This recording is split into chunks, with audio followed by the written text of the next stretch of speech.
Pessoal, hoje nós vamos começar uma série de estudos sobre ansiedade.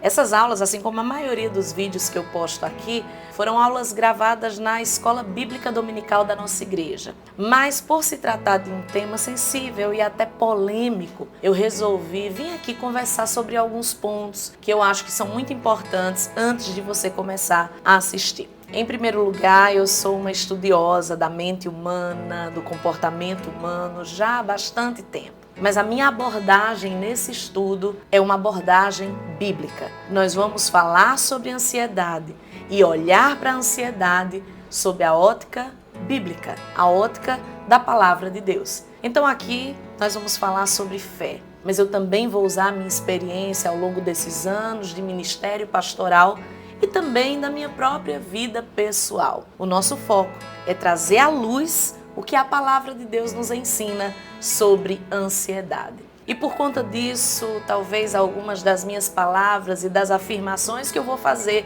à luz da palavra de Deus, talvez algumas coisas sejam difíceis para você digerir. Porque eu sei que algumas verdades, elas são desconfortáveis, principalmente quando elas tocam em áreas sensíveis da nossa vida. Mas eu quero dizer para você que o meu propósito aqui não é criar polêmica, não é desdenhar da ciência, das terapias, pelo contrário. Mas eu quero trazer o olhar da palavra de Deus sobre esse tema. Então fique à vontade, se você acha que não, isso aí eu não quero assistir, eu não concordo, fique à vontade para discordar, fique à vontade para não assistir, porque o meu foco aqui é ajudar pessoas que não estão sabendo lidar com esse problema e que a palavra de Deus traz a solução. O mesmo Deus que cura um câncer, que ressuscita mortos, que cura um paralítico, que abre os olhos aos cegos, esse mesmo Deus também cura depressão, ansiedade e qualquer doença da mente, da alma, porque eu sou prova disso. Ele me curou. Outra coisa que eu quero esclarecer é que qualquer pessoa pode assistir essas aulas. Mas a minha abordagem é uma abordagem bíblica. Então a base vai ser a fé. Você vai perceber que eu vou direcionar esses estudos principalmente para aqueles que já professam a fé cristã, a fé evangélica. Porque do contrário, você que não crê, você que não acredita na Bíblia, não acredita em Deus, pouco vai importar para você o que eu vou falar aqui. Agora, se você quer saber o que a palavra de Deus fala sobre ansiedade, aqui é o seu lugar. E só para encerrar, antes de começar a nossa aula, em virtude desse tema e para evitar polêmicas, debates, confusão, eu não vou deixar os comentários abertos, porque o meu propósito aqui é ensinar e não debater, e não brigar e não contender. Então, por isso, nessa série de vídeos, não vai ser possível você deixar o seu comentário. Mas você pode deixar o seu joinha e se esse estudo te abençoar, compartilhe com mais alguém, que o Espírito Santo fale ao teu coração. Que Deus te abençoe. Nossa aula de hoje, o título da nossa aula de hoje é Como lidar com as preocupações da vida. Nós vamos dividir esse tema aí em algumas partes. Nos próximos domingos nós vamos estudar profundamente sobre isso, que como vocês vão ver aí é o grande mal dessa geração. São as preocupações e é a tal da ansiedade. Nós vamos falar muito sobre isso. Eu fiz questão de trazer essa abordagem a partir da visão de Lucas, porque o texto mais conhecido está em Mateus, né? Mateus 6, 33, sobre buscar em primeiro lugar o reino de Deus. Mas eu procurei trazer, se fosse para escolher, todos eles falam a mesma coisa, mas cada um de uma perspectiva diferente. Então, eu trouxe na perspectiva de Lucas porque ele vai mais profundo na questão da ansiedade e da preocupação. Ele vai mais profundo naquilo que a gente está vivendo nesta geração. Ele é mais contextualizado. Então, vamos lá. Eu quero primeiro fazer aqui a definição, fazer a conceituação com vocês. A ansiedade é o grande mal dessa geração. Apesar de não ser uma novidade, por que não é uma novidade? Porque você vai encontrar ansiedade na Bíblia, como você acabou de ler. Então, a ansiedade, ela não é uma novidade. Oh, meu Deus, ansiedade. Não, não é uma novidade. Sempre ela existiu, sempre fez parte do cotidiano das pessoas, porém, não nessa medida, não nessa proporção que nós encontramos hoje, e nós vamos entender o porquê. Então, apesar de não ser uma novidade, a ansiedade tem afetado homens, mulheres, jovens, velhos, doutores, analfabetos, religiosos e ateus. Até as crianças têm sido alvo desse terrível mal. Eu nunca tinha visto um nível de ansiedade por parte de crianças como a gente está vendo agora. Você que está trabalhando na área psicológica, muita mãe chega com criança, não é verdade? Se você voltar aí para a sua infância, volte só para a sua infância. A gente tinha a hiperatividade da criança, mas do jeito que está acontecendo agora, tem criança que está com problema de saúde no físico por conta de ansiedade. É uma coisa corriqueira. Crianças que chegam no hospital, crianças que chegam para fazer todos os exames, vai fazer todos... Não, essa criança está com alguma doença. O diagnóstico final, crise de ansiedade, e aí aí gera no corpo as doenças. Então, realmente é um mal dessa geração. Por quê? Porque antigamente, quando se falava de ansiedade, era uma ansiedade explicável e que a gente aceitava, porque geralmente eram pessoas que estavam passando um problema de fato muito grave. Mas essa nossa geração, é como se fosse uma verdadeira epidemia. As pessoas têm crises, as pessoas têm problemas, e quando você vai olhar, tudo está associado à tal da ansiedade. Aí, seguindo aqui, diz... Aí outra, né? Como diz aí na introdução, não tem classe social, não tem questão intelectual. Pode ser da pessoa mais pobre à pessoa mais rica. Pode ser mulher, homem. Ah, fulano é um doutor, tem ansiedade. Fulano é um analfabeto, não sabe ler, tem ansiedade. Então, é algo que afeta todo mundo. Por isso é tão grave, porque ninguém escapa. Né? Não tem um grupo que está imune a isso. As pessoas andam sempre preocupadas. Ouça essa palavra. Eu gosto muito de etimologia, e essa é uma palavra que tem uma etimologia maravilhosa. Elas andam sempre pré-ocupadas. O que significa isso? É uma pré-ocupação, ou seja, eu estou antecipando algo que não era para antecipar. Pré-ocupadas. Estão sempre com os nervos à flor da pele. São como um vulcão prestes a entrar em erupção. É como uma panela de pressão prestes a explodir. Então, aqui nessa introdução, nós temos o efeito. Nós temos aqui o sintoma. Como as pessoas estão. Como é que elas agem quando elas estão com crises de ansiedade ou quando elas estão ansiosas. Esse é o diagnóstico, né? Aqui nós não estamos vendo a causa. A causa nós vamos entrar na aula de hoje. Mas aqui a gente vê como é que elas agem, como é que elas estão. Então, elas estão com os nervos à flor da pele, qualquer coisa já machuca, qualquer coisa já ofende. Nossa geração passada, nossos antepassados, eles sabiam lidar com as emoções, mesmo sem ter o conhecimento científico que nós temos hoje, porque hoje todo mundo ouve falar, mesmo alguém que não vai para uma sala de aula e estudar sobre, mas a gente tem acesso a especialistas que dizem, olha, ansiedade é isso, depressão é isso. A gente tem um acesso que os nossos pais, avós, bisavós, nossos ancestrais não tiveram. Mas eles tinham a sabedoria popular.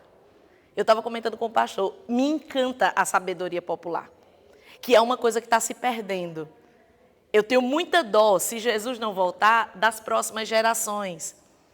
Porque, assim, quem serão as avós, o avô e a avózinha da próxima geração? São os depressivos de hoje, que serão os avós de amanhã, você entende? Olha como isso é grave. Nossos avós, por exemplo, na minha família, as minhas duas avós maternas, que eu tenho 3, né? Eu tenho 3 casais eu tive 3 casais de avós, porque eu tive 2 avós maternas e 2 avós maternos, fora os meus avós paternos. A minha avó materna biológica, mãe da minha mãe biológica, ela teve 24 filhos. Dos 24 morreram 12. A minha outra avó materna, que é a tia da minha mãe, foi quem criou a minha mãe também, ela perdeu, e minha mãe já vivia na casa, e minha mãe lembra disso, ela contava isso. A minha avó, Marina, ela perdeu 2 menininhos, pequenininhos. Ela teve, esses meninos nasceram, 2, 3 aninhos depois, um morreu. Aí, porque era um atrás do outro. Aí o outro, poucos dias depois, o outro morreu também. Que eram aquelas febres que davam, que não tinha vacina. Que hoje, por exemplo, essas mortes das minhas avós, dos filhos das minhas avós, elas, graças a Deus, são mortes hoje erradicadas. Porque hoje, naquela carteirinha de vacinação, que a gente leva os bebês para dar aquelas vacinas ali não existiam. Então, era muito comum, a minha mãe conta, e o pessoal do sítio, eles contam, era muito comum, por exemplo, dar uma febre e a criança morrer assim. A febre morria, dava uma dor de barriga, por exemplo, um desses menininhos foi uma dor de barriga. Ele teve uma disenteria. Cara, eu fico pensando assim, você perdeu um filho, você conversa com a mãe que perdeu um filho, é uma coisa extremamente dolorosa. Você vê, eu já perdi grávida, mas assim, eu não posso me colocar como exemplo, porque realmente eu sou uma pessoa muito bem resolvida. Eu sei, eu não vejo mérito em mim, a minha natureza é assim. Eu não sou isso, por exemplo, eu conto isso e, entendeu?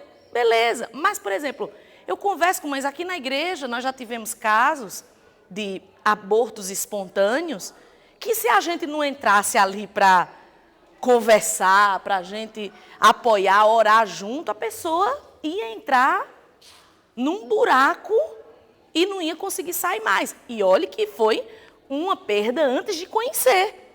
E já dói, e já machuca. Agora você imagina perder uma criança, perder um filho já adulto. São dores que você... Hoje, quando acontece, a gente, eita, meu Deus, morreu, né, o filho. Você fica... Isso, na geração dos nossos pais e dos nossos avós, isso era a coisa mais comum. Aí, por isso que eles tinham aquele monte de filho. Só que eu pergunto a você, será que não doía? Eu perguntei à minha avó. Dói de morte. Dói de morte. Porém, o que a Alexia falou, era uma geração forte. É aquela geração que, por exemplo, Davi, vamos pegar Davi, ele está orando lá pelo filho. Ele precisava passar por aquilo, como um castigo. E o profeta disse, teu filho que você gerou nessa mulher, aí esse filho, esse menino não vai viver. E o menino nasce, Deus permite o menino nascer, só que o menino começa a adoecer. E os historiadores dizem que, porque na Bíblia dá a impressão de que Betseba tem o filho e ele morre. Se você pega a história dos hebreus, o Flávio José, ele coloca isso em detalhes, porque na Bíblia você não vai encontrar tudo em detalhes, porque ia ser uma Bíblia o quê? Que tamanho essa Bíblia? Né? Então, está lá o que interessa para a gente entender o contexto. O resto você vai pesquisar. Flávio Josefo diz que, na verdade, esse filho, ele morre aos 2 anos de idade. Que ele nasce, Davi cria um vínculo tremendo com essa criança, porque era o filho da mulher amada. Isso é diferente. Por isso que tinha tanto problema naquela época com quem tinha, até hoje, essas civilizações que o marido tem muitas esposas, o filho que ele vai gostar mais é o da mulher que ele gosta mais. Não tem jeito. Até hoje é assim. Os caras que têm amante, aí vai tendo filho casamante. O filho que ele gosta mais é porque aquela mulher ele gosta mais dela. Tem exceções? Tem. Mas o filho que ele gosta mais está ligado à mulher que deu aquele filho. Você quer ver isso na Bíblia? Jacó. Monte de filho. A pobre da Léa, menina, era uma máquina de produzir menino. Tome, meu filho, toda hora um ia, ele nem olhar para o menino. Aí ela achou pouco, pega a empregada. Mais filho. Ele nem ligou. Quando nasce José, porque José era o José, ninguém para pensar. Porque era filho da mulher que ele era apaixonado, doido de pedra. Os filhos que ele amava, que ele paparicava, era José e Benjamim, porque era da mulher que ele amava os outros. Por isso, aí você vê o problema que gerou, porque todos os outros eram rejeitados. Eram rejeitados. Então é uma coisa muito cultural isso. Né? Muito cultural. Você se apegar. O historiador diz o seguinte, que o menino nasce, o menino começa a andar, o menino é normal. O menino começa a andar. Davi está lá todo bobo, porque é a mulher da vida dele, o filho do amor, e aquela coisa toda. 2 aninhos o menino adoece. Por isso que Davi faz tudo aquilo. Aí Davi começa o jejum do desesperado. Gente, nós não estamos imunes a isso. Não é que você... O propósito dessa lição não é dizer, a partir de hoje, show ansiedade, nunca... Não. Aqui é para você identificar e lidar com ela. Esse é o ponto, que é o que Jesus falou. Ele disse, olha, não fiquem. Vou dizer para vocês aqui as coisas, para vocês entenderem isso. Que isso faz mal. Davi, o menino está doente. Ele vai para o quarto, a Bíblia diz, ele rasga a roupa, porque é costume. Ele rasga a roupa, veste roupa de saco, joga cinza na cabeça, fica sem comer dias e dias, orando, jejuando, pedindo perdão, clamando ao Senhor por misericórdia. Aí vem uma notícia, vê a notícia, o menino morreu. A Bíblia diz que ele se levanta e eu... Procure essa cena na internet, na novela da Record. Ninguém interpretou. Eu vi a Bíblia fazer assim, ó. Aquele menino, ele fez exatamente o que a Bíblia diz. E ele deu uma vida ao personagem que é incrível. Coloca essa cena, Davi, depois da morte do filho, como é que ele age. Aí a cena da novela é, ele tira aquela roupa de saco, ele toma um banho, ele veste a roupa real e a lágrima descendo copiosamente. E ele ali, a lágrima descendo, ele vestindo a roupa real, bota a coroa, ele chega na cozinha, aí diz assim, prepara a comida para mim, todo mundo fica olhando assim, aí prepara, e a lágrima descendo. E ele come aquela comida, e aí, por quê? Por que o Senhor... Aí começam... Por que ele está comendo? E a lágrima descendo. Aí vem o pessoal perguntar, por que o Senhor está comendo? O Senhor jejuou esses dias. Ele disse, porque enquanto havia esperança, eu fui clamar ao Senhor. O Senhor fez a vontade dele, eu não vou mais continuar. Eu vou continuar a minha vida. Eu vou seguir. O Senhor foi a vontade do Senhor. O que eu mais gostei na novela é que mostra exatamente o que muita gente, quando lê a Bíblia, não entende. Porque ali o ator trouxe a emoção que você, na letra, por exemplo, eu consigo ler a Bíblia dessa forma, mas quem está começando a ler a Bíblia não entende, porque vai ler a letra fria. Mas quando você aprender a ler a Bíblia vivendo aquilo ali, você pega a emoção. Porque tem gente que acha, não, ele não sentiu nada, ele não amava. Ele não amava?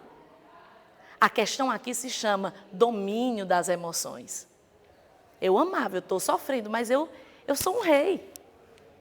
Eu sou um rei, eu preciso continuar. Deus quis, foi a vontade de Deus. Eu não vou agora me entregar. Poxa, isso é difícil, mas é para mostrar que as nossas gerações anteriores tinham esse domínio. Quando o pastor ficou internado, quando eu deixei ele na UPA, eu voltei dirigindo o carro sozinha, com Covid. E eu voltei, eu não sei como eu cheguei em casa.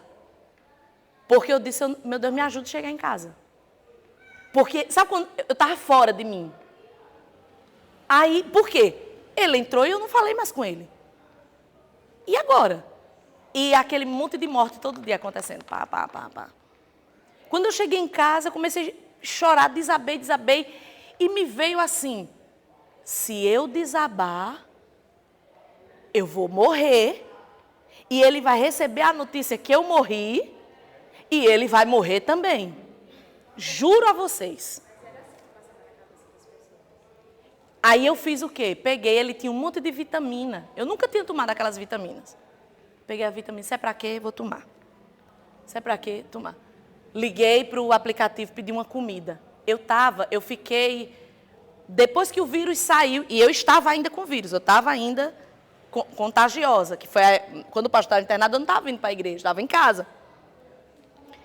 Eu não senti sabor, por exemplo, o pastor não perdeu, muita gente teve aqui e não perdeu. Alguém aqui perdeu paladar e olfato? Eu contei, eu fiquei com 0 paladar e olfato durante 45 dias. E para voltar total foram 3 meses. Eu sei que, resumindo a história, eu pedi uma comida. Sabe o que é comer isopor? Tinha gosto de isopor. Tinha gosto de nada. Nada. É a pior coisa do mundo. Eu disse, você não sente nem fedor, nem cheiro. Se tiver podre, você come do mesmo jeito. Porque não tem. É um negócio, eu nunca tinha sentido isso. E eu comia, a lágrima descia, e eu digo, mas na minha cabeça, eu estou botando combustível na máquina. Eu tenho que estar bem, eu tenho que estar bem. Não é que você é melhor que ninguém, não é que você não sente. É que você tem uma consciência racional das consequências daquilo. A minha cabeça ele não pode ter abalos nesse momento. Ele não pode saber que eu piorei. Ele não pode saber por quê. Aí eu vou explicar por quê. Porque quando ele estava nessa situação, entrou o marido e depois entrou a mulher. Um ficou sabendo do outro, se preocupou, a coisa piorou, os 2 morreram. E eu já estava de posse dessa informação. Eu digo, se eu entro numa internação dessa, ele vai ficar preocupado e isso vai abalar totalmente o tratamento. Então, o que é que eu quero dizer com isso? A nossa geração, ela era mais, a gente está mais preparado para lidar com isso. Para lidar com isso. A gente aprende a ser mais forte, a gente aprende a chorar, mas seguir. A gente não se paralisava.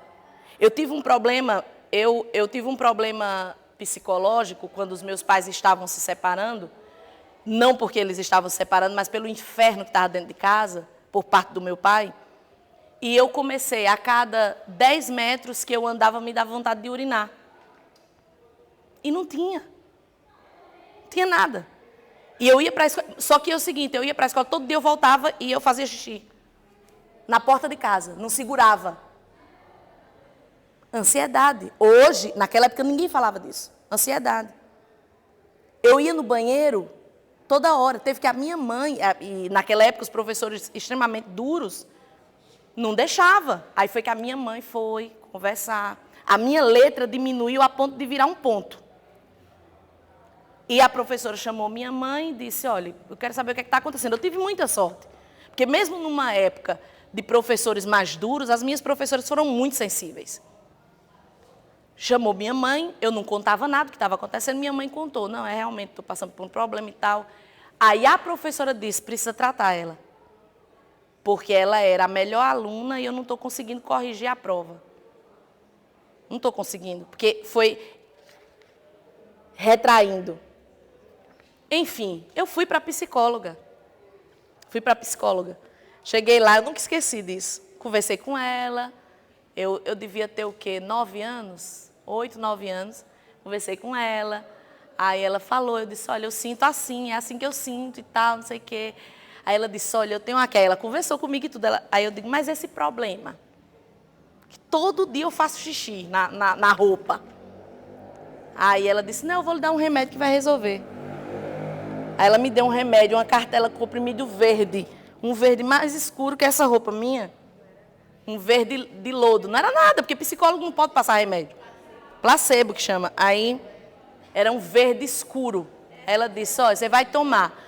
Quando o xixi sair dessa cor, é que está sendo curado. Placebo, não é nada, não é nada.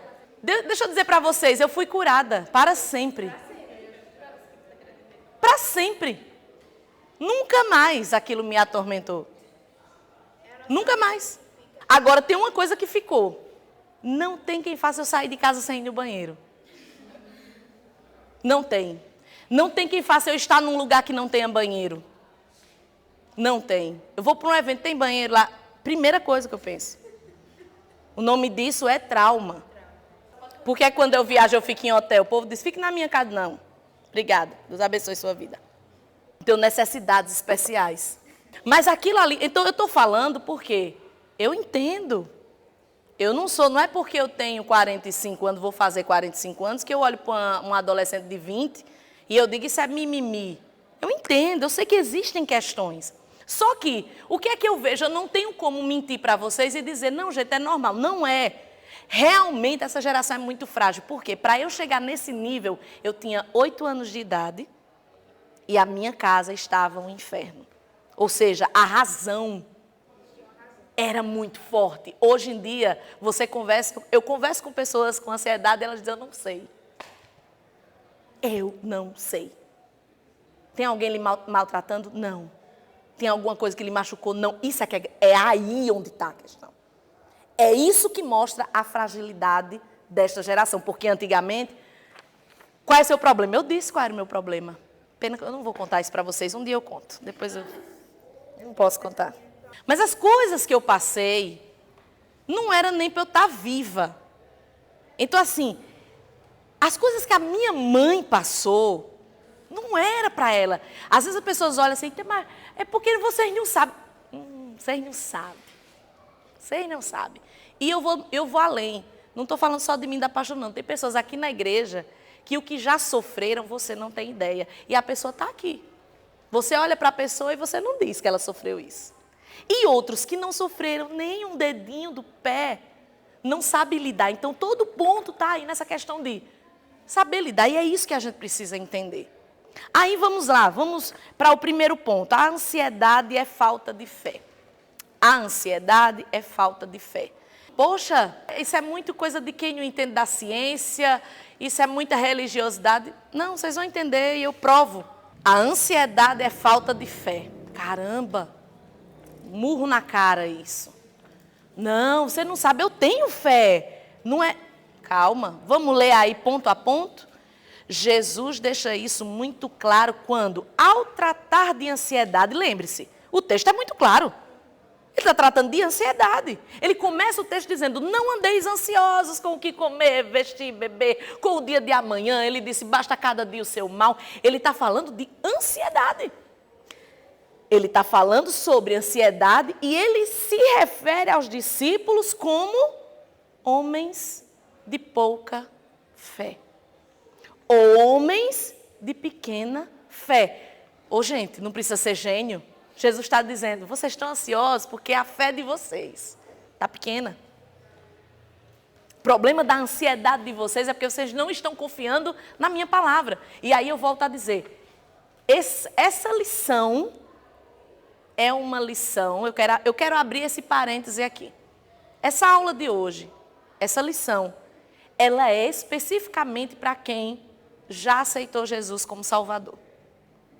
Porque eu não tenho como aplicar esses princípios a quem não conhece Jesus. Porque quem não conhece Jesus está vivendo a ansiedade justamente por estar longe dele. E o primeiro passo é vir para perto dele. Agora, nós estamos tratando aqui de pessoas que quando estão ansiosas, mesmo crendo em Deus, mesmo já tendo aceitado Jesus, a ansiedade tem entrado dentro da igreja. Por quê? Porque as pessoas estão sendo religiosas, ao invés de fato, serem novas criaturas. Esse é o ponto. Então, o que é que aflige o mundo? A falta de Deus, a falta de fé. Ah, mas porque a pessoa da igreja também está com o mesmo problema? Porque ela também só está de corpo presente, mas ela ainda não se entregou totalmente a Jesus, ela não confia totalmente. E é isso que a gente vai ver aqui.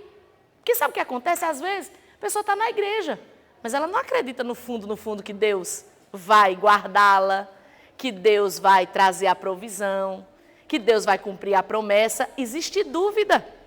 O que tem de crente com dúvida? Com dúvida acerca do seu futuro, com dúvida acerca se vai casar, se vai ter filho, se não vai ter. Será que Deus está comigo mesmo? Dúvida. Então, o local que você está, o fato de estar na igreja, é um detalhe importante, mas ele não te blinda disso.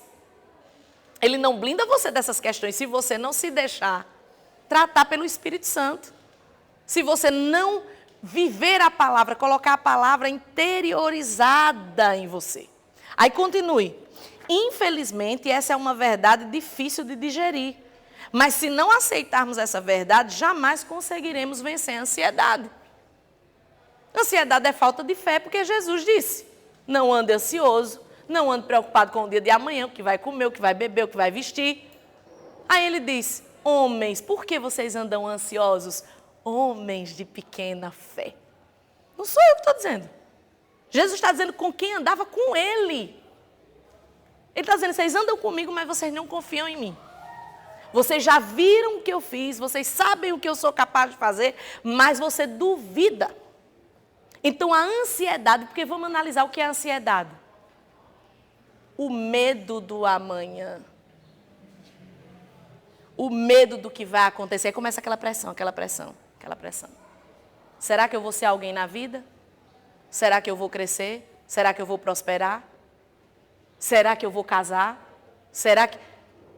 Aí começa, aí você... Só que você não consegue identificar que é isso. Esse é o ponto. Porque eu converso com pessoas ansiosas e elas dizem assim: eu não sei, mas eu sei que é. Eu sei que no fundo é: eu não sei se eu vou casar, eu não sei se eu vou sair de casa, eu não sei se eu vou ter dinheiro. Ansiedade é isso. Só que ela começa a gerar sintomas diversos, que a pessoa diz: não. Ela não sabe identificar, e você precisa chegar lá no fundo e começar. Aí entra um trabalho psicológico, um trabalho terapêutico, para buscar aquilo ali. Então, todo problema, trazendo para a nossa realidade como igreja: porque eu cristão, porque eu servo de Deus, porque você é um jovem. Veja bem, eu quero dizer para vocês, se não é bom uma pessoa adulta ter ansiedade, o mais absurdo é vocês terem. Porque vocês estão antecipando algo que é para amanhã. E olhe que Jesus estava falando com homens adultos. Jesus está falando com homens de 25, 30 anos, 35, tinha gente de 60, porque no meio dos discípulos tinha o pai e o filho. 60 ou 50 e o filho de 30. Tinha os jovenzinhos. Tinha os jovenzinhos como João. João era um dos mais jovens. Mas a maioria era adulto. E ele está dizendo, ele se refere a todos. Por que vocês estão ansiosos? Vocês não entenderam que o que eu falei vai acontecer? Olha aqui, eu sou capaz de multiplicar, eu sou capaz. E o nosso problema, e eu vou me incluir nisso aí. O que eu já vi Deus fazer na minha vida, todas as vezes que a ansiedade tenta me atingir, eu faço como Jeremias. Eu trago à memória aquilo que me dá esperança. Peraí, Deus já fez coisa muito maior do que esse problema. O que é esse problema? Perto do que Deus já fez na minha vida. Deus já me livrou. O nosso problema é que a gente vai botando numa caixinha os milagres, os livramentos, as palavras, e aí vem um problema desse tamanho e derruba a gente. Então Jesus está certo em dizer: vocês têm pouca fé. Vocês são homens de pequena fé, porque, olhe, busca o reino. Basta... Gente, isso é uma receita maravilhosa. Basta cada dia o seu mal. A gente fica se preocupando com o que vai ser amanhã, porque a gente fala muito de planejamento, porque tem que planejar, correto, planejamento ótimo. Mas o ruim é quando a gente bota a ansiedade nesse planejamento. Por exemplo, a gente estava brincando, né? Que agora está na moda o negócio da inteligência artificial. Aí, como seria o seu filho na inteligência artificial? Né? Aí, até os meninos que fizeram, aí aparecem umas crianças lindíssimas e tal. Ok, na brincadeira você faz a brincadeira. Uma pessoa saudável fazer a brincadeira, uma pessoa que não está com nenhum problema. Agora, por exemplo, uma mulher, vamos pegar um caso de uma mulher que está tentando engravidar há um tempão. Aí ela faz essa brincadeira. Aí aparece aquela criança maravilhosa. Você acha que isso vai melhorar ou piorar a situação dessa mulher? Vai piorar, porque vai mexer com gatilhos emocionais. Aí é onde está você conhecer a questão de comportamento humano, de mente humana. Tem coisa que não é legal você fazer. Tem coisa que gera ansiedade. Quando é que vai casar? Tem que casar. Eu já chamei aqui jovens, jovens que estavam sendo pressionados aqui na igreja. Quando é que vai ter filho? Quando é que vai casar? Eu sempre digo isso, viu? E vou falar aqui abertamente para vocês. Quando alguém chegar para você com esse tipo de pergunta, não dê uma resposta má, porque a pessoa às vezes faz por ignorância. São pessoas ignorantes que acham que está fazendo um bem. Mas quando uma pessoa disser assim, olha, não estou preocupado com isso. Não estou nem aí, eu estou pensando, minha vida está nas mãos de Deus e eu tenho prioridades. Corta, não alimenta essas coisas não. As pessoas se preocupam com a sua vida, mas só naquilo que não diz respeito a elas. Vocês já notaram isso? Ninguém chega para você e diz assim, ô Daniel, está precisando de alguma coisa, meu filho? Você está, tipo assim, eu estou preocupado com você. Você quer tem alguma coisa que eu possa lhe ajudar? Tipo, você quer um empréstimo? Ou quer que eu financie alguma coisa para você? Um presente, né? Ou você quer, eu tenho um trabalho para você fazer para eu lhe dar tanto. Você já notou que ninguém chega assim? As pessoas só chegam cobrando coisas que não diz respeito a elas. Eu não gosto desse tipo de coisa. Eu não faço isso. Tem coisa que não é decisão nossa. Quer dizer, o que tem de gente aí que casou por causa de pressão? Deixa eu dizer uma coisa para vocês que vocês não sabem porque não faz parte do universo de vocês. Durante esses 24 anos de ministério, o que eu já fui procurada por mulheres idosas, com muito problema no casamento, aí é a primeira pergunta que eu faço. Porque eu sempre tenho que voltar lá atrás. Como foi que você conheceu essa pessoa? Não dá para tratar consequência sem entender causa. Se eu disser para você que 99% das respostas são, eu casei para sair de casa. Cara, isso é uma flecha no meu coração. Porque a minha vontade é de abrir um portal e voltar lá e salvar a pessoa. Não case com esse desgraçado. Não ouça. E muitas vezes é a família pressionando. Às vezes é até os pais. Olha, o que teve de gente que já me procurou dizendo assim, eu casei porque meu pai me empurrou para esse cara. Porque é o seguinte, um casamento para dar certo, os dois têm que querer. Então, por isso que eu digo que é um negócio complicado. É muito complicado, depois de casar. Porque depois de casar, mesmo que aquela mulher se converta, mesmo que aquele homem se converta, se uma parte não mudar, não tem. Você pode... Não tem, porque tem que os dois querer. Aí é por isso que eu digo para vocês que estão solteiros, não se pressionem, porque depois que está lá, não dá. Quer que o cara seja um gentleman. Quer que o cara seja educadíssimo. Mas o cara era um Shrek quando você casou. Não adianta você... Eu converso com mulheres que é porque eu quero... Eu digo, sim, filha, teve algum momento que ele foi assim? Não. Aí porque você vê... Sabe? Aí é onde eu digo, os gatilhos são o quê? Entra na internet, aí vê um cara se declarando, ou de repente aqui na igreja vê um casal que vive bem, aí diz, eu queria com meu marido, mas você não casou com esse cara. Aí o cara do mesmo jeito, uma vez eu falei para um homem, eu admiro tanto a mulher inteligente, não sei o que, eu digo, mas você casou com uma burra, me desculpe. Me desculpe, você admira, se você admirasse inteligência, você tinha casado com uma mulher inteligente. Você se preocupou com beleza. Você entende? Não dá para depois dizer, eu quero que essa aqui fique inteligente. Eu quero que essa... Porque a pessoa já está dizendo quem ela é. É óbvio que as pessoas melhoram, as pessoas crescem, mas porque elas querem crescer. Já vi muitos casais, até sempre a gente comenta, eu e o pastor, muitas pessoas que casam novinhos, ou às vezes casa é aquela dificuldade, e você vê que um e o outro toma jeito e diz, eu vou ser um pai de família, eu vou. Quantas pessoas casam, não tem nada, é uma dificuldade, mas como os dois têm caráter, a coisa dá certo. Não adianta você querer que o cara seja uma coisa que ele não é e que a mulher seja uma coisa que ela não é. As pessoas acham que as pessoas estão sozinhas porque não tem pretendente. Me dá uma raiva disso. Vocês aqui, vocês estão solteiros, sabe por quê? Porque vocês escolheram esperar a pessoa de Deus para vocês. As pessoas não entendem isso. Então elas acham que você está só porque não tem ninguém. Não, você está só. Você, essa é a famosa solitude, não a solidão. Porque o solitário é uma porcaria. A pessoa solitária é triste, porque quando chegar qualquer um assim com uma flor, pronto, a pessoa já vai, tchau, mãe. Né? Bom dia, já é assim, fulano deu bom dia, aí já toca a música. Tan, tan, taran, tan, tan, taran, tan, tan, tan, tan, tan. Por quê? Porque é o solitário, é a solitária. Essa pessoa é difícil. Agora, a solitude não. Solitude é o seguinte, eu sei quem eu sou e eu sei quem eu quero comigo.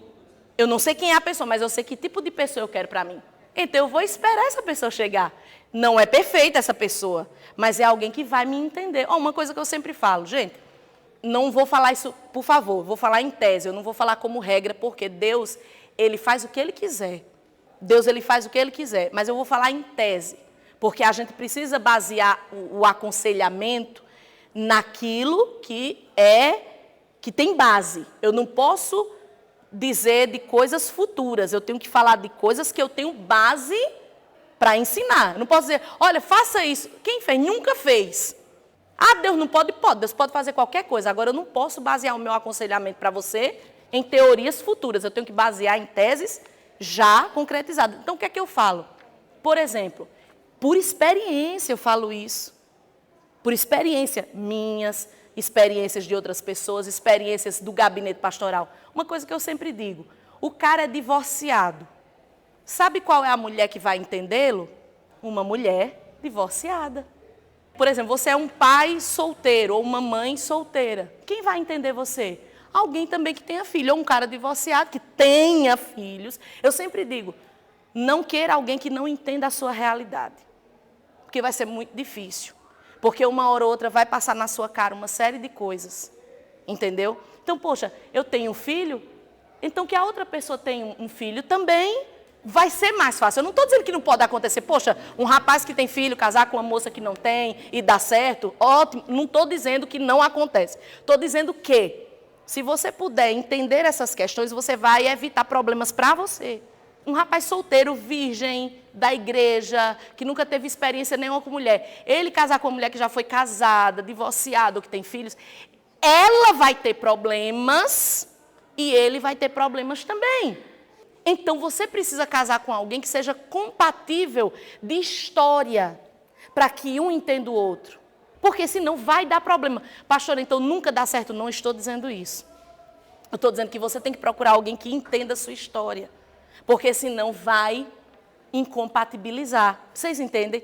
Então, são questões, por exemplo, eu e o pastor, antes da gente namorar, nós ficamos 2 noites conversando. Uma coisa que, até hoje, eu fico pensando, como é que a minha mãe deixou aquilo acontecer? Mas é porque ela tinha muita convicção de que a gente estava conversando. O meu relacionamento com o pastor não pode ser parâmetro, porque não tem como eu chegar e dizer, olha, aconteceu assim, porque aí não vai, porque talvez aconteça até melhor.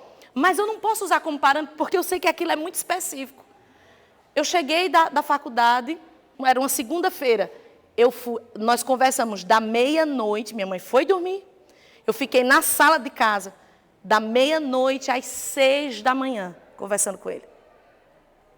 Aí, lavei o rosto e fui trabalhar no cartório. Jovem é maravilhoso, né?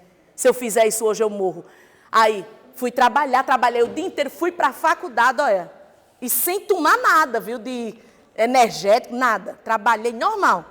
Cheguei na terça-feira, meia-noite, viramos até... O amor é uma coisa linda, né? Aí, 6 da manhã do outro dia. 2 noites nós conversamos. Eu duvido que algum casal tenha dito numa conversa tudo o que eu disse para ele, tudo que ele me disse. Porque eu converso com os casais e quando eu converso com as mulheres, você falou isso? Não tem coragem de falar. Eu falei tudo. Eu falei coisas para ele que eu nunca tinha falado para ninguém. Ele falou coisas para mim que ele nunca falou para ninguém. E aí, quando terminou as 2 conversas, veio a proposta. Eu sou um homem de Deus, eu não namoro e eu quero casar. E Deus falou para mim que você é a mulher para mim. Pergunta para mim se eu gostava dele. Não. Não. Não é uma loucura? Minha boca disse sim. Aí eu fui para o quarto. Você tá doida? De manhã eu vou dizer não, aí eu volto para dizer não. Aí eu, Quando ele veio, bom dia, aí deu um beijo na minha testa, eu...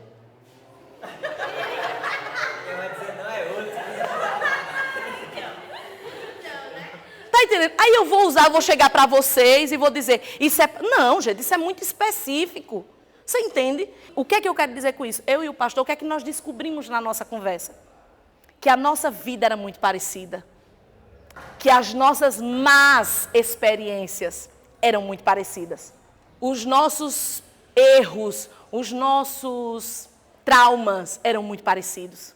Ele de um lado destruído, eu de um lado destruído. E hoje, 25 anos se passaram e são essas coisas que quando acontece qualquer situação, há essa identificação. Eu entendo e ele me entende.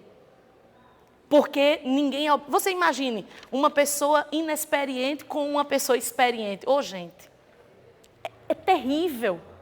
Agora, você imagine uma moça e um rapaz inexperiente, vai ter o melhor casamento do mundo, porque os dois não sabem de nada.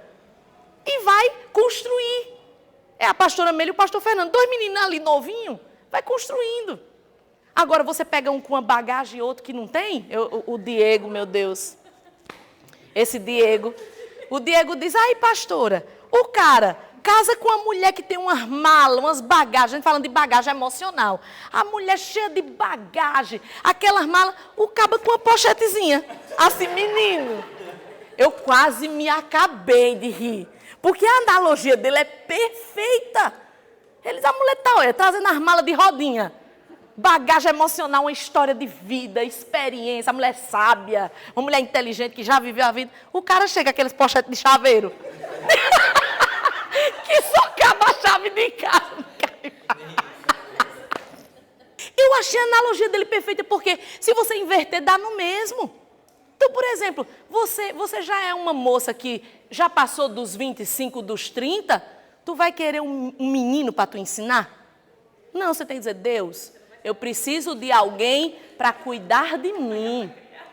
Eu preciso de alguém para cuidar de mim. Agora é o seguinte, eu não estou falando só de questão de idade, eu estou falando de questão de maturidade.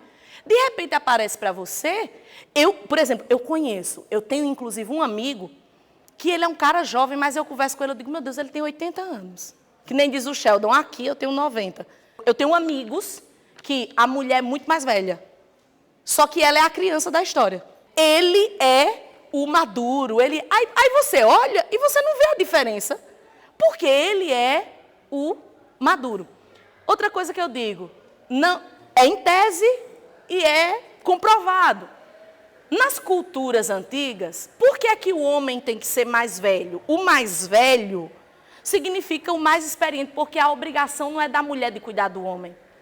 É isso que a gente precisa entender. Essa sociedade que fica falando de empoderamento, aí fica as coitadas das mulheres. Trabalha fora, cuida de menino e ainda tem que cuidar do marido como se fosse um filho. Aí vamos para a ansiedade, todas estão doentes, ansiosas, porque elas estão pegando uma carga que não é delas. O que eu digo para as meninas, nunca case com um homem que você vai ter que arrastar. Não interessa a idade dele, não interessa se ele tem dinheiro ou não. Ele pode ser um cara que ganhe pouco, ele pode ser um cara ou mais novo ou mais velho, mas que ele seja um homem. Que ele seja o cara que vai lhe ajudar, que vai pegar a sua mãe e vai dizer, não, essa parte aqui eu vou fazer. Para quando você tiver um menino, ele dizer, você está muito cansada, deixa que agora sou eu que vou trocar a fralda. Coisas que fazem... Gente, isso faz uma diferença tremenda. Os meninos do mesmo jeito. Não case com uma dondoquinha que não lava nem as caçolas dela. Pergunta a mãe dela, ela lava as caçolas? Eita, que pergunte, porque senão quem vai lavar é você. Então são coisas que a gente precisa entender. Minha vida está nas mãos do Senhor. Até nas próximas aulas nós vamos mergulhar mais profundo nisso, que é falta de fé e falta do descansar em Deus. Os crentes não entendem de fato o que é descansar em Deus. Por isso que vem a ansiedade. Aí, continuando aqui. Ansiedade gera incredulidade, nos afasta de Deus. E vem o ponto, né? Nós não somos super-homens e nem super-mulheres. Entretanto, apesar da nossa carne fraca, nós temos um Deus todo-poderoso que nos deu o seu Espírito Santo para morar dentro de nós. E é esse Espírito Santo que nos dá o poder para vencer o quê, gente?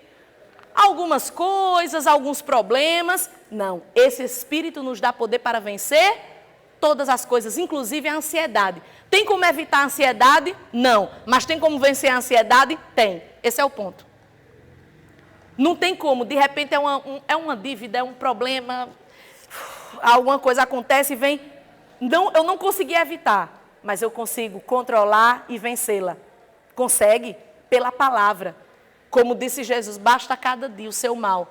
O texto aí, os dois textos que vocês leram, de Mateus e de Marcos, diz o quê?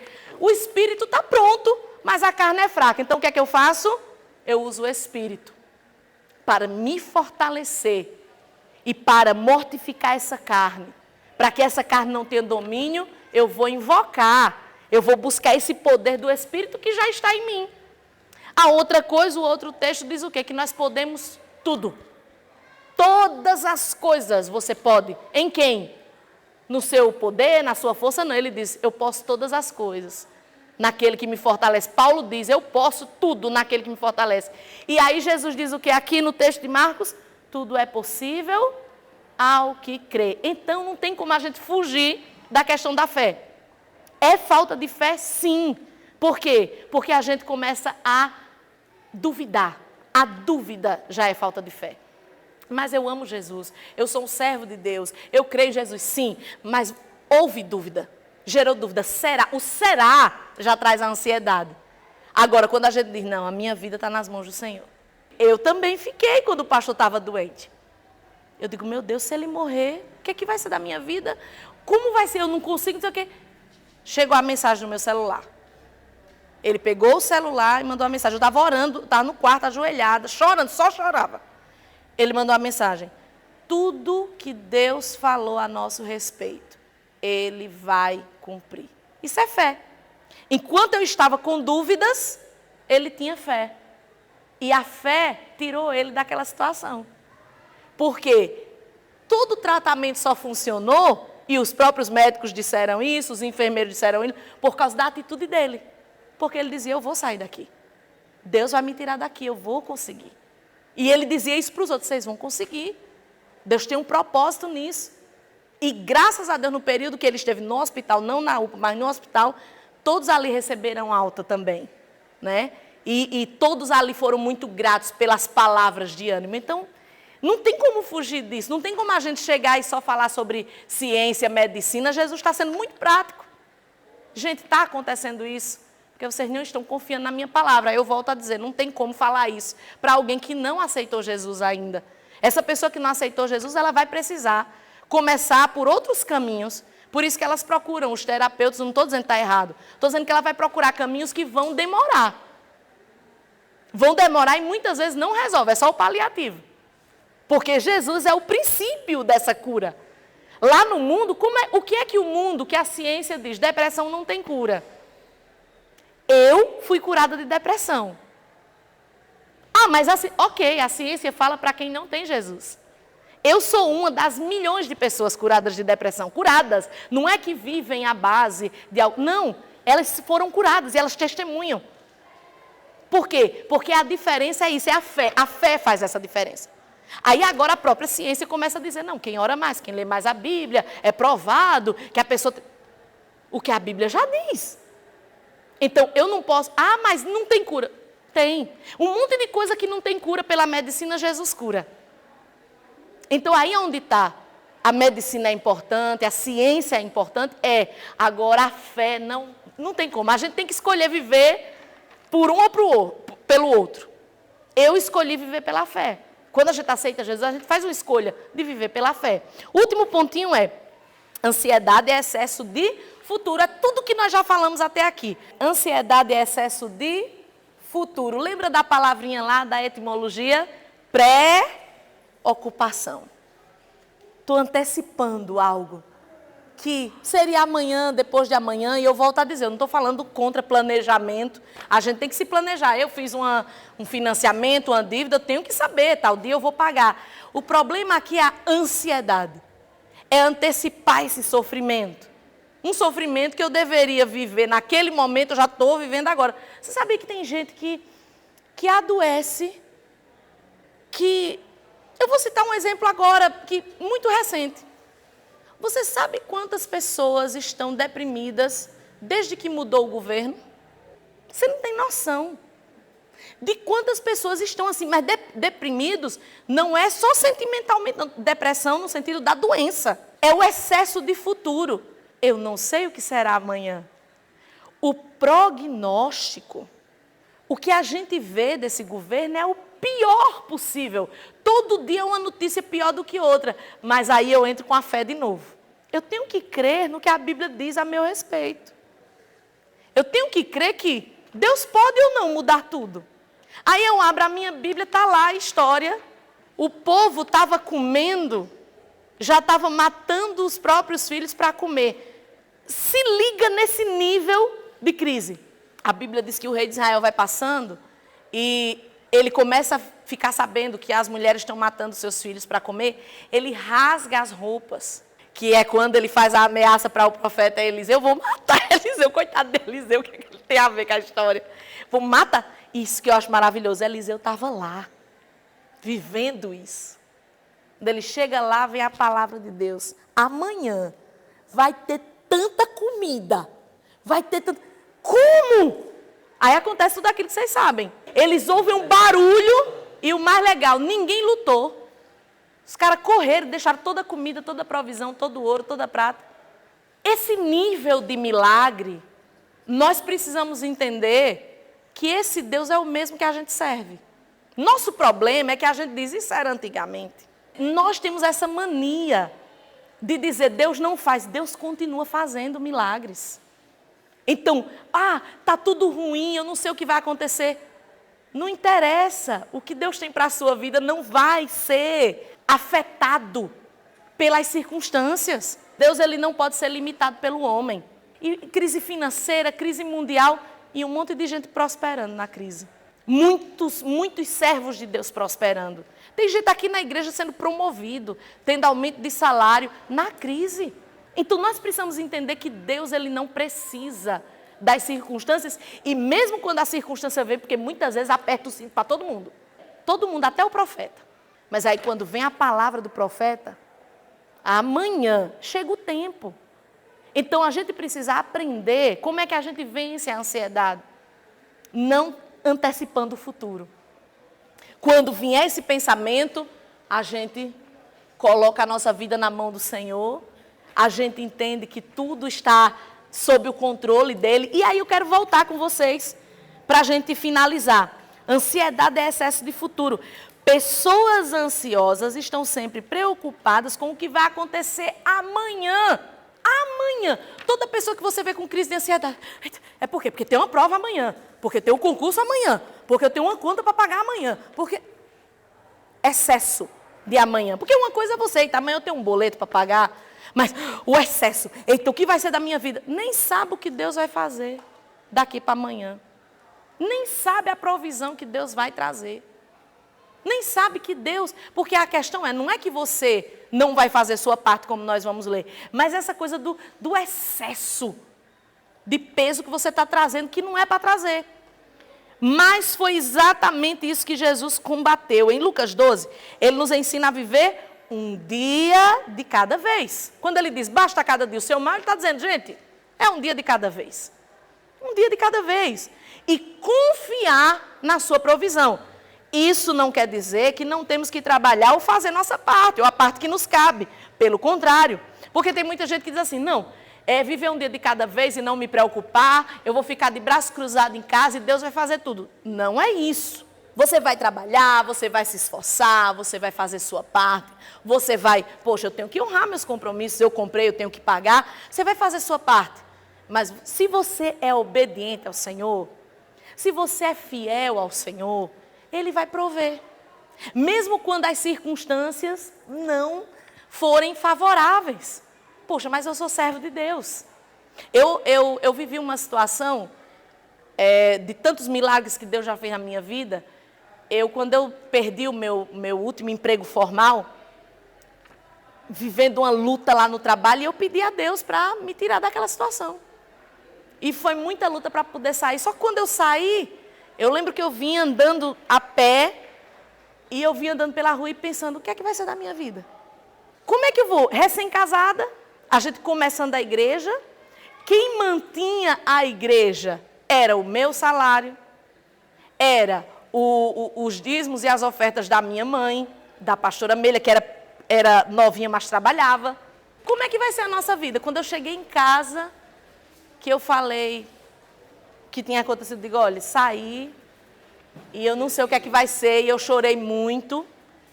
E aí ele disse assim, Deus vai prover, não se preocupe, Deus vai prover. Eu digo, mas como? Porque eu era extremamente, contadora, tudo para mim era cálculo, matemática. Como é que vai ser? O primeiro final de semana que eu viajei, eu já tinha o meu primeiro CD gravado. E eu viajava esporadicamente, mas nunca vendi essas coisas a ponto de ganhar um dinheiro. Na primeira semana que eu viajei, foi para Santana do Ipanema, eu nunca esqueci. Eu vendi o equivalente, eu vendi em CD, o equivalente ao meu salário do mês inteiro. Quando eu peguei aquilo ali, mas foi muito forte, Deus disse, entendeu que eu sou o seu provedor? Então, é esse nível de milagre que a gente precisa entender para vencer a ansiedade, porque às vezes a gente está muito acostumado com a força do braço, eu era assim. Eu sempre confiei muito em mim, nas minhas aptidões. E Deus começou a me mostrar que Ele não precisa da minha força para fazer milagres. Que basta eu ser obediente. Se eu fizer a minha parte e eu for obediente, Ele vai suprir. Aí eu aprendi a combater. Naquele momento eu aprendi. Aí você me pergunta, e nunca mais vivi. Muitos momentos já veio, só que toda vez Deus vem com o outro lado. Quando a ansiedade vem na minha vida, Deus vem. Ele vem com o antídoto da ansiedade. Então esse é o ponto, como diz aqui, viver um dia de cada vez é fazer a nossa parte, crendo que o Senhor fará a parte dele. Quem você é? Quem você é no reino de Deus? Poxa, eu aceitei Jesus, eu vivo em santificação, eu sou fiel nas minhas ofertas, nos meus dízimos, eu tento viver a palavra. Eu sou perfeito? Não sou. Mas você diz, eu tento viver a palavra, eu estou me esforçando, eu estou aqui. Por que você tem medo do amanhã? Isso desagrada a Deus. Porque é como se a gente dissesse, eu estava preparando essa lição e me veio isso. A ansiedade é a gente dizendo para Deus, eu só creio no Senhor até aqui. Por isso que é falta de fé. Porque a gente não está confiando que Ele tem o melhor. Esse é o problema da ansiedade, não é o sentimento. Porque ele vai vir, mas quando a gente fica nesse sentimento e alimenta esse sentimento e a gente não rebate esse sentimento, a gente está dizendo para Deus, sem falar, através das nossas atitudes, eu não confio que o Senhor faz milagres. Eu não confio que o Senhor é o Deus da provisão. Porque se eu digo o que é que vai ser o amanhã, quem é esse Deus que eu sirvo? Então, esse excesso de futuro precisa ser tirado da nossa vida. Eu volto a dizer, ninguém, nenhum de vocês, nem eu, ninguém está livre desse sentimento. Agora, nós não podemos pegar esse sentimento e acalentar. Nós precisamos aprender a rechaçar, rebater esse sentimento.